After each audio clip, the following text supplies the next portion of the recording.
नमस्कार मित्रों, सभी श्रोताओं का अपने चैनल में स्वागत करता हूं। मैं हूं आपका मित्र अमर अद्वितीय मथुरा से। आज की प्रस्तुति में लेकर आया हूं एक बहुत ही रोचक कहानी, जिसके लेखक हैं सुप्रसिद्ध कथाकार, कहानीकार और कवि रविन्द्रनाथ टैगोर जी। इस कहानी का शीर्षक है तोता। तोता अर्थात तोता की शिक्षा। यह कहानी अंग्रेजी में शीर्षक द पैरट्स ट्रेनिंग के नाम से उपलब्ध है। एक था तोता, वह बड़ा मूर्ख था। गाता तो था पर शास्त्र नहीं पढ़ता था। उछलता था, फुदकता था, उड़ता था, पर यह नहीं जानता था कि कायदा कानून किसे कहते हैं। राजा बोले, ऐसा तोता किस काम का? इससे लाभ तो कोई नहीं, हानि जरूर है। जंगल के फल खा जाता है, जिससे राजा मंडी के फल बाजार में टोटा पड़ जाता है। मंत्री को बुलाकर कहा, इस तोते को शिक्षा दो। तोते को शिक्षा देने का काम राजा के भांजे को मिला। पंडितों की बैठक हुई। विषय था, उक्त जीव की अविद्या का कारण क्या है। बड़ा गहरा विचार हुआ। सिद्धांत ठहरा, तोता अपना घोंसला साधारण खरपात से बनाता है। ऐसे आवास में विद्या नहीं आती। इसलिए सबसे पहले तो यह आवश्यक है कि इसके लिए कोई बढ़िया सा पिंजरा बना दिया जाए। राज पंडितों की दक्षिणा मिली और वे प्रसन्न होकर अपने अपने घर गए। अगले दिन सुनार बुलाया गया। वह सोने का पिंजरा तैयार करने में जुट पड़ा। पिंजरा ऐसा अनोखा बना कि उसे देखने के लिए देश विदेश के लोग टूट पड़े। कोई कहता, शिक्षा की तो इति हो गई।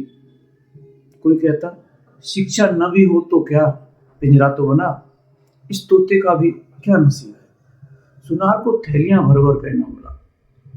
वह इसी घड़ी अपने घर की ओर रवाना हो गया। पंडित जी तोते को विद्या पढ़ाने बैठे। नस लेकर बोले, यह काम थोड़ी पोथियों का नहीं है। राजा के भांजे ने सुना। उन्होंने उसी समय पोथी लिखने वालों को बुलवाया। पोथियों की नकल होने लगी। नकलों के और नकलों के पहाड़ लग गए। जिसने भी देखा उसने यही कहा कि शाबाश, इतनी विद्या के धरने को जगह भी नहीं रहेगी। नकल नवीसों को लद्दू बैलों पर लाद कर इनाम दिए गए। वे अपने अपने घर की ओर दौड़ पड़े।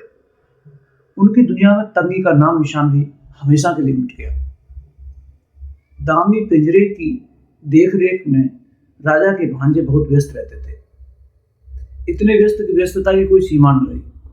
मरम्मत के काम में भी लगे रहते थे। फिर झाड़ू पोंछ और पालिश की धूम भी मची रहती थी। जो ही देखता यही कहता कि उन्नति हो रही है। इन कामों पर अनेक लोग लगाए गए और उनके कामों की देखरेख करने पर भी और अनेक लोग लगाए गए। सब महीने महीने मोटे मोटे वेतन ले लेकर बड़े बड़े संदूक भरने लगे। वे और उनके चचेरे, ममेरे, मौसेरे भाई बंद बड़े प्रसन्न हुए और बड़े बड़े कोठों बालखानों में मोटे मोटे गद्दे बिछाकर बैठ गए। संसार में और अभाव तो अनेक हैं, पर निंदकों की कोई कमी नहीं है।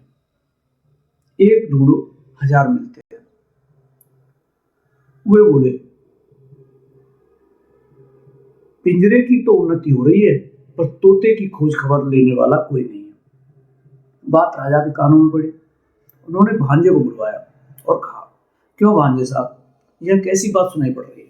भांजे ने कहा, महाराज, अगर सच सच बात सुनना चाहते हो तो सुनारों को बुलवाइए, पंडितों को बुलवाइए, नकल नवीसों को बुलाइए, मरम्मत करने वालों को और मरम्मत की देखभाल करने वालों को बुलाइए।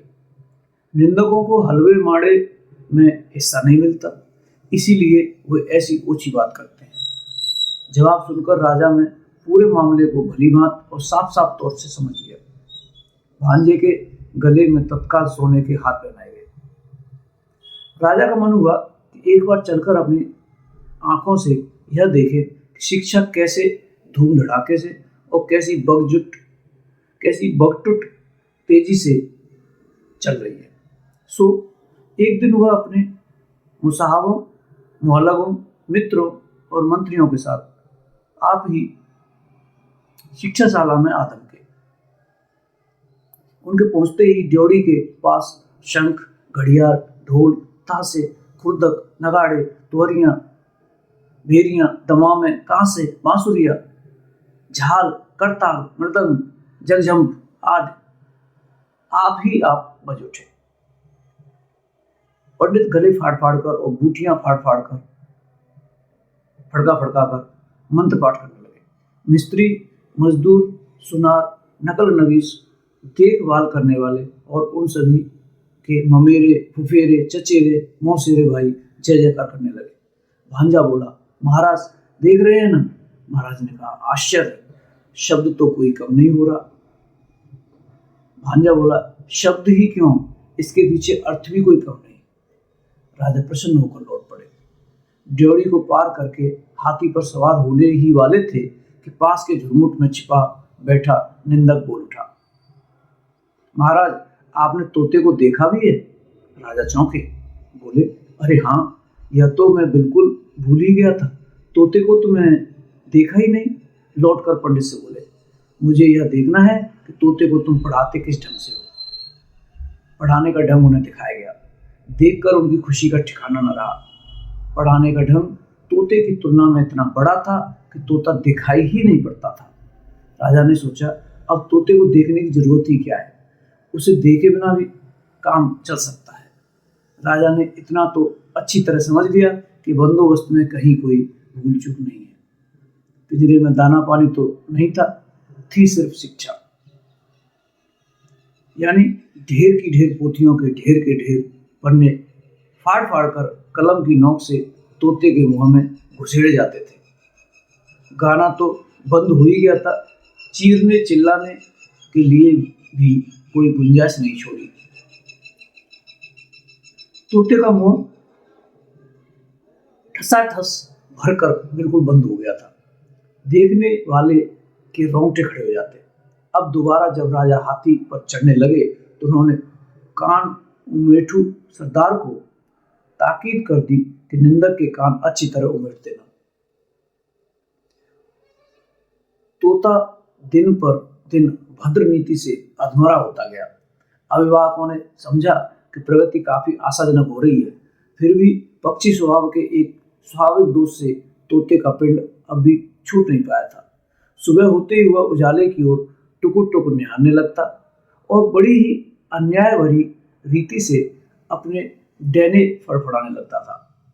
इतना ही नहीं, किसी किसी दिन तो ऐसा भी देखा गया कि वह अपनी रोगी चोंचों से पिंजरे की सलाखें काटने में जुटा हुआ। कोतवाल गर्जा, यह कैसी बेअदबी है। फौरन लोहार हाजिर हुआ, आग, भाथी और हथौड़ा लेकर। वह धमाधम लोहा पिटाई हुई कि कुछ न पूछिए। लोहे की सांकल तैयार की गई, तोते के डैने भी काट दिए गए। राजा के संबंधियों ने हाड़ी जैसे मुंह लटकाकर और सिर हिलाकर कहा, इस राज्य के पक्षी सिर्फ बेवकूफ ही नहीं, नमक हराम भी हैं। और तब पंडितों ने एक हाथ में कलम और दूसरे हाथ में बर्छा लेकर वह कांड रचाया जिसे शिक्षा कहते हैं। लोहार की लुसहार बेहद फैल गई और लोहारन के अंगों पर सोने के गहने शोभने लगे और कोतवाल की चतुराई देखकर राजा ने उसे सिरोपा अता किया। तोता मर गया। कब मरा, इसका निश्चय कोई भी नहीं कर सकता। कमबख्त निंदक ने अफवाह फैलाई कि तोता मर गया। राजा ने भांजे को बुलवाया और कहा, भांजे साहब, यह कैसी बात सुनी जा रही है। भांजे ने कहा, महाराज, तोते की शिक्षा पूरी हो गई है। राजा ने पूछा, अब भी वह उछलता फुदकता है। भांजा बोला, अजी राम कहिए। अब भी उड़ता है? ना, कतई नहीं। अब भी गाता है? नहीं तो। दाना न मिलने पर अब भी चिल्लाता है ना। राजा ने एक बार फिर कहा, एक बार तोते को लाना तो सही, देखूंगा जरा।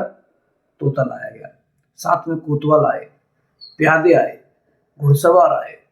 राजा ने तोते को चुटकी से दबाया। तोते ने हाँ की न हूं की।